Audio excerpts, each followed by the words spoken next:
and an apron.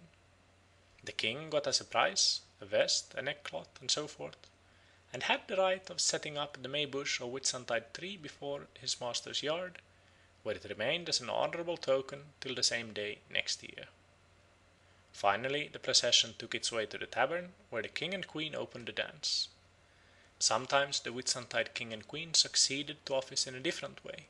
A man of straw, as large as life and crowned with a red cap, was conveyed in a cart, between two men armed and disguised as guards, to a place where a mock court was waiting to try him. A great crowd followed the cart. After a formal trial the straw man was condemned to death and fastened to a stake on the execution ground.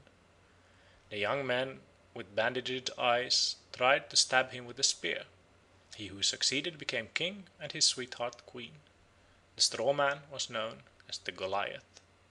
In a parish of Denmark it used to be the custom at Whitsuntide to dress up a little girl as the Whitsun bride and a little boy as her groom. She was decked in all the finery of a grown-up bride, and wore a crown of the freshest flowers of spring on her head. Her groom was as gay as flowers, ribbons, and knots could make him. The other children adorned themselves as best they could with the yellow flowers of the trolleus and kulta. Then they went in great state from farmhouse to farmhouse, two little girls walking at the head of the procession as bridesmaids, and 6 or 8 outriders galloping ahead on hobby horses to announce their coming. Contributions of eggs, butter, loaves, cream, coffee, sugar, and tallow candles were received and conveyed away in baskets. When they had made the round of the farms, some of the farmers' wives helped to arrange the wedding feast, and the children danced merrily in clogs on the stamped clay floor till the sun rose and the birds began to sing. All this is now a thing of the past. Only the old folks still remember the little Whitsun bride and her mimic pomp. We have seen that in Sweden the ceremonies associated elsewhere with May Day or Whitsuntide commonly take place at midsummer. Accordingly, we find that in some parts of the Swedish province of Blekinge they still choose a midsummer's bride, to whom the church coronet is occasionally lent. The girl selects for herself a bridegroom, and a collection is made for the pair, who for the time being are looked on as man and wife. The other youths also choose each his bride. A similar ceremony seems to be still kept up in Norway. In the neighbourhood of Briançon, Dauphiné, on May Day, the lads wrap up in green leaves a young fellow whose sweetheart has deserted him or married another. He lies down on the ground and feigns to be asleep. When a girl who likes him and would marry him comes and wakes him, and raising him up offers him her arm and a flag. So they go to the alehouse, where the pair lead off to dancing. But they must marry within the year, or they are treated as old bachelor and old maid, and are debarred the company of the young folks. The lad is called the bridegroom of the month of May. In the alehouse he puts off his garment of leaves, out of which, mixed with flowers, his partner in the dance makes a nosegay, and wears it at her breast next day, when he leads her again to the alehouse. Like this is a Russian custom observed in the district of Nerechta on the Thursday before Whitsunday. The girls go out into the birchwood, wind a girdle or band round a stately birch, twist its lower branches into a wreath, and kiss each other in pairs through the wreaths. The girls who kiss through the wreath call each other gossips. Then one of the girls steps forward, and mimicking a drunken man, flings herself on the ground, rolls on the grass, and feigns to fall fast asleep. Another girl wakens the pretended sleeper and kisses him. Then the whole bevy trips singing through the wood to twine garlands, which they throw in the water. In the fate of the garlands floating on the stream they read their own. Here the part of the sleeper was probably at one time played by a lad.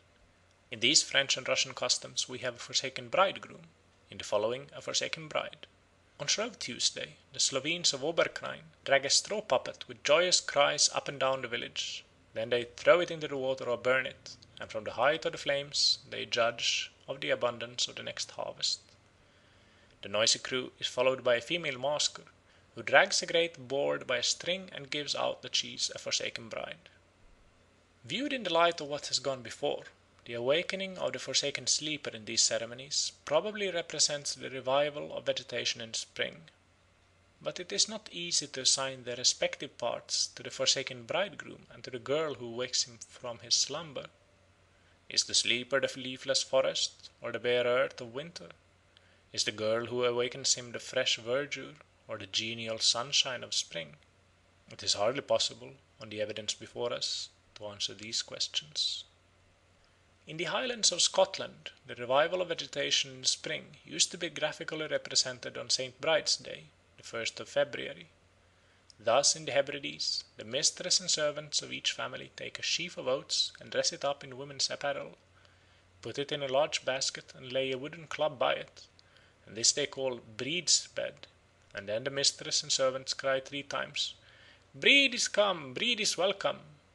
This they do just before going to bed, and when they rise in the morning they look among the ashes, expecting to see the impression of Breed's club there, which if they do, they reckon it a true presage of a good crop and prosperous year, and the contrary they take as an ill omen.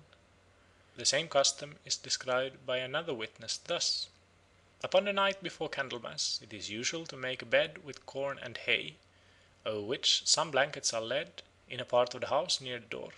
When it is ready, a person goes out and repeats 3 times, 'Bridget, Bridget, come in, thy bed is ready.' 1 or more candles are left burning near it all night. Similarly, in the Isle of Man, on the eve of the 1st of February, a festival was formerly kept, called, in the Manx language, Lal Brishay, in honour of the Irish lady who went over to the Isle of Man to receive the veils from Saint Maughold. The custom was to gather a bundle of green rushes, and standing with them in the hand on the threshold of the door, to invite the holy Saint Bridget to come and lodge with them that night. In the Manx language the invitation ran thus: Brede, brede, targis ma tie, tardin tie aims nogt fosil je in doris da brede, as lig da brede it heights taig. In English, Bridget, Bridget, come to my house tonight. Open the door for Bridget, and let Bridget come in. After these words were repeated, the rushes were strewn on the floor by way of a carpet or bed for Saint Bridget. A custom very similar to this was also observed in some of the out isles of the ancient kingdom of Man. In these Manx and Highland ceremonies, it is obvious that Saint Bride, or Saint Bridget, is an old heathen goddess of fertility, disguised in a threadbare Christian cloak. Probably she is no other than Brigit, the Celtic goddess of fire, and apparently of the crops.